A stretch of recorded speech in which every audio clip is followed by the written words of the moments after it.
Hablar de un pasado tan remoto como el de Asiria sería absolutamente imposible si entre los pueblos semitas no hubiera existido la tradición de dejar constancia por escrito de los grandes acontecimientos.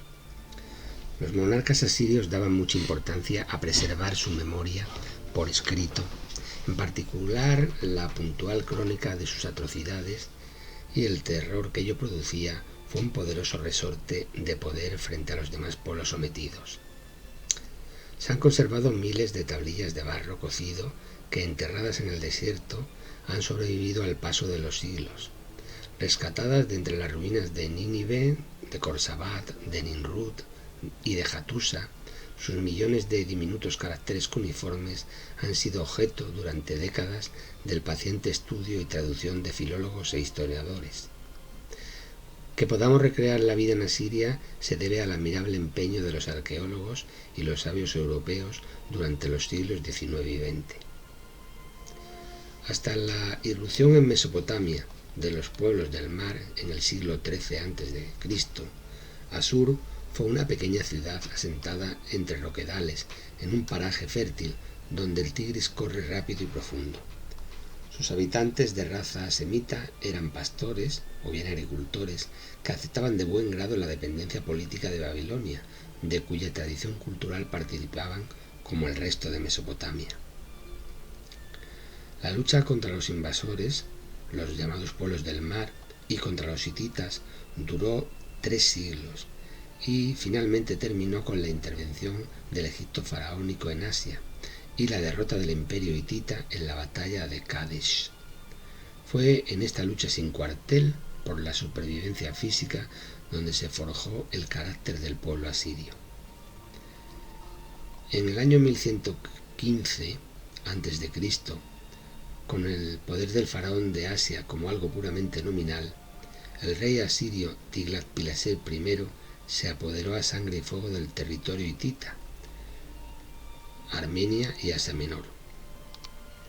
El célebre prisma octogonal de arcilla con sus anales, que está en el Museo Británico, relata con crudeza toda la brutalidad de su campaña de terror y el despiadado trato a los vencidos. Con ello se inicia una larga crónica de guerras y conquistas que persiguen la explotación y el exterminio de los pueblos vecinos y que servirán ya de patrón a toda la historia de Asiria hasta la caída definitiva de la última de sus capitales, Nínive, en el 625 a.C., a manos de los medos y de los escitas.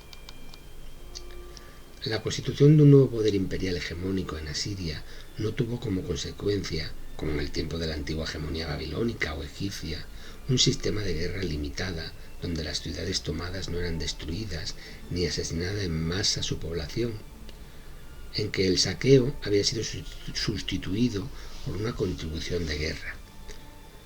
Los asirios seguirán manteniendo el sistema de guerra de exterminio de los pueblos del mar. A partir del siglo IX, con Asurnasirpal II, el régimen militarista carente de humanidad se impone en Mesopotamia y en Oriente Medio por la fuerza del terror y la violencia. Le seguirán reyes asirios como Salmanasar III, Tiglat-Pileser III, Sargón II, Asaradón, Senaquerib y Asurbanipal, un sinfín de despiadados tiranos que hicieron del terror y del genocidio el fundamento del Estado asirio. El terror se convirtió en un instrumento de dominio. Los soberanos y sus familias eran asesinados, los dioses llevados cautivos a Asur o Nínive, las poblaciones ejecutadas en masa, los prisioneros torturados hasta la muerte, los cadáveres desenterrados y esparcidos en tierra extraña, y el resto de la población deportada hasta el interior de Asiria y sustituidas por colonias de asirios. Tiglat-Pileser III, en la campaña contra Damasco, se enorgullece de haber destruido 591 ciudades. Sargón II conquistó el reino de Israel y destruyó su capital Samaria, deportando a su población en el año 722 a.C. El Estado asirio es el primero y uno de los mejores ejemplos de Estado militar, con una política agresiva y expansionista, sin retorno, que a la postre acabaría en su propia destrucción. Las campañas de devastación y saqueo se convirtieron en la única fuente de ingresos del Estado, pero esta riqueza no aseguraba unos ingresos regulares y la enorme afluencia de metales preciosos determinaba inflaciones y carestías. La propia existencia de un ejército numeroso de mercenarios ávidos de riquezas era un problema en Asiria. Por eso, el retraso en el pago de las contribuciones o el hallazgo de cualquier excusa para agredir a un estado vecino era considerado un alivio. Las purgas y los castigos a los desertores o amotinados eran frecuentes, y pronto el ejército nacional se transformó en un potente ejército de mercenarios que había que mantener a toda costa activo en el frente si el monarca se quería asegurar la tranquilidad en el interior. Los regicidios eran muy frecuentes en Asiria, por eso cada monarca constituía o construía su propio palacio, fortaleza, donde permanecía refugiado dentro de su propio país con una guardia fiel y escogida, siempre temiendo la rebelión. Sin embargo, y pese a tanta brutalidad, la realeza y la clase dirigente asiria no era la de un pueblo bárbaro. Participaron durante un milenio de la cultura mesopotámica, la más elevada del mundo. Veneraban algunos dioses comunes como Marduk. Sabían leer y escribir en caldeo y en arameo.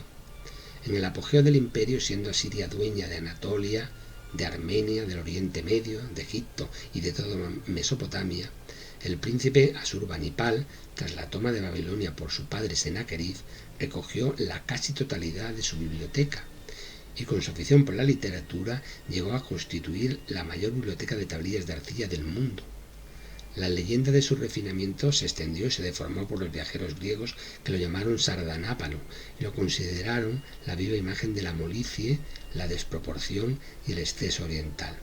Su figura aparecía representada en las estelas conmemorativas con ropajes cargados de pedrería y ataviado con la pesada falda asiria hasta el tobillo, el acicalamiento que mostraba en el arreglo del pelo y la larga barba rizada y el uso de perfumes, la pintura blanca con la que se maquillaba la cara, llevaron erróneamente a Dion Casio a considerarlo un afeminado. Y sin embargo, este monarca bibliófilo, que realiza los mayores esfuerzos para reunir una biblioteca que hoy todavía nos causa admiración, en sus campañas de conquista es tan cruel como Tiglat-Pileser I. Han pasado 600 años y el rey de Asiria no muestra aún el más leve sentimiento de piedad. En sus escritos dice: «Yo teñí los ríos de sangre y saqueé el país». En Egipto mandó despellejar a sus enemigos y las pieles humanas fueron clavadas en las murallas de decenas de ciudades. Se jactaba de haber empalado un número sin igual de prisioneros. Cabría pensar que todo esto que nos relata la crónica extraída de las tablillas no fueran más que figuraciones imaginarias o que siguieran el modelo del antiguo estilo oficial y terrorífico de las crónicas de las campañas asirias, o que el mismo monarca no fuera responsable de lo que hacían sus subordinados. ¿Acaso es fácil aceptar que un rey culto, que colecciona las nobles y valiosas creaciones intelectuales de otros pueblos, que se viste de gala y se perfuma y come en palacios rodeado de su familia, se pueda deleitar en la tortura de los vencidos? No obstante, hay que rendirse a la evidencia. En uno de los relieves de Nínive se le representa comiendo con la reina, los esclavos le sirven manjares, mientras de un árbol cercano pende la cabeza de un jefe rebelde que uno de sus generales le ha enviado como trofeo. Asurbanipal no era mejor que el resto de los monarcas asirios. En Asiria vemos la crueldad erigida en sistema de gobierno. Asiria no daba nada a cambio de los tributos que imponía. No llevaba a los pueblos una administración o una cultura, ni siquiera seguridad, pues cada ciudad tenía que defenderse por sí misma de los ataques de sus enemigos. Explotaba y esclavizaba a las poblaciones vencidas. Destruía sus ciudades y naciones. Deportaba a su población. Causaba terribles sufrimientos y castigos a los supervivientes y no les ofrecía nada. Se limitaba a destruir a los pueblos vencidos, y lo hizo con éxito durante casi 3 siglos. Pero en el día de su desgracia, ninguna de sus provincias quiso ayudarla. Nínive, su última capital, cayó sin remisión en 625 a.C., atacadas por los medos y las bandas de escitas que empezaban a extenderse por Asia. Los soberbios palacios fueron entregados a las llamas y desaparecieron de la superficie de la tierra. De forma súbita, el imperio asirio fue precipitado de la cumbre de su orgulloso poder a la nada, y su civilización enterrada entre el polvo y la ceniza. El pueblo asirio era odiado por todos. Nadie lamentó su desaparición. Nadie se preocupó de reconstruir Nínive, mientras Babilonia volvió a levantarse. Nínive desapareció hundida en el desierto. 200 años después, en la retirada de los 10.000, Jenofonte pasó por allí sin lograr hallar huella del lugar en que quedó enterrada. Se cumplió así la profecía del hebreo Esaú, que vaticinaba el final trágico del imperio de la tiranía. ¡Ay de la ciudad sanguinaria, toda ella mentira, llena de violencia! Allí yacen multitud de víctimas, muchedumbre de muertos, infinidad de cadáveres.